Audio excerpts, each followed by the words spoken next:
been calling for tougher bail rules. And the federal government says today's changes are all about keeping repeat and violent offenders off the street. So later this morning, Justice Minister Sean Fraser will unveil the Bail and Sentencing Reform Act in Ottawa. The bill is aimed at making it harder for people accused of serious or repeat crimes to be released on bail and introduce tougher penalties for some offenses. It comes after months of consultation with provinces and territories, including British Columbia, where the issue of so-called catch and release cases has been of major concern. BC police associations and provincial leaders have generally welcomed the idea of tighter bail laws, but they're also watching closely to see how the new legislation will be enforced and whether it'll make a real difference on the ground. So today's news conference is happening at 9:30 this morning local time, and we're expecting to get plenty of reaction from both politicians and local police agencies. Carrie? Okay, Reagan Hasegawa joining us. Thanks, Reagan. Well, now to Surrey, where police say they are making progress on growing extortion-related violence in that city. Last night, the Surrey Police Service gave an update at a public safety meeting in City Hall. To date, they say there have been 38 extortion-related shootings, 69 reports of extortion, and at least 60 victims. Police highlighted recent wins, such as charges against 7 men linked to extortion investigations. The SPS says it's prioritizing building relationships with the community and will be increasing visibility. It's critical to success. The police need information from the community. The community are the ones who have the answers. And so collaborating with the community and engaging them and ensuring that they have an avenue to share that information is critical to the success of any of our investigations. The SPS has collaborated with the City of Surrey to launch a reward and a tip line to help the ongoing investigations. The Independent Investigations Office has ruled that a Vancouver police officer who shot and killed a suspect who was attacking 2 convenience store workers last December acted appropriately. We do want to warn you this story may be disturbing for some viewers. Move over! Take off! Move over!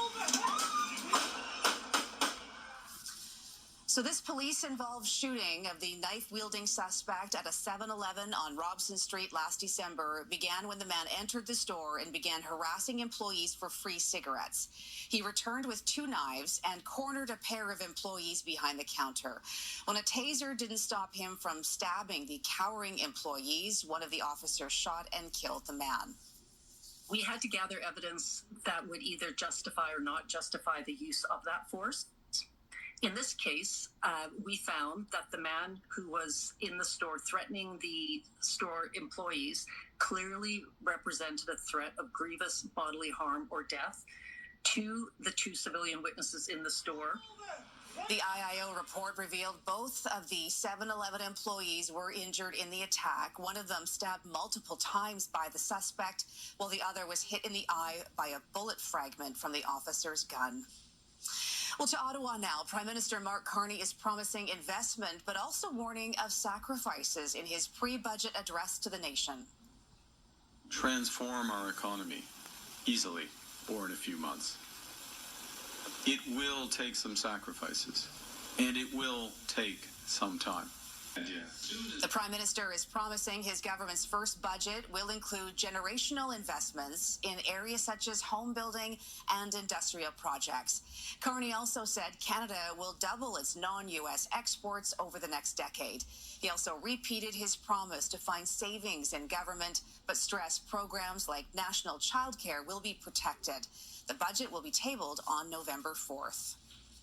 With BC public service workers now in their 8th week of job action, more sectors are joining in. Members from the BC Wildfire Service and the Ministry of Forests are now behind the picket lines. The Wildfire Service says there are 94 active wildfires still burning in the province, with 90% of them considered under control.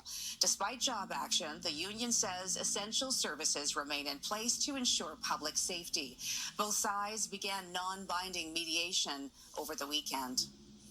Well, the respiratory virus season is officially underway, and BC is launching its fall immunization campaign. The province says it has secured nearly 2 million flu shots and 1.4 million COVID-19 doses. More than 300 vaccine doses have already been administered since the booking system launched last week. Health officials are urging people to get immunized and to be cautious of misinformation.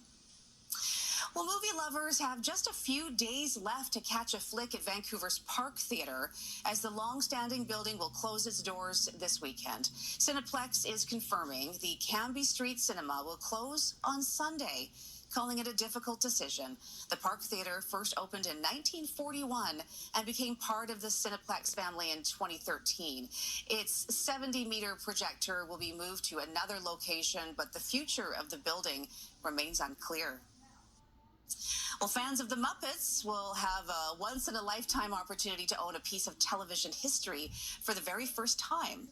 The Jim Henson Company confirmed it's offering up a selection of puppets, props, and memorabilia to members of the public to mark the company's 70th anniversary.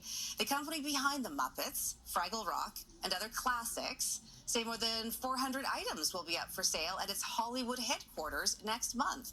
Proceeds will go towards preserving the Jim Henson Company's archives for future generations.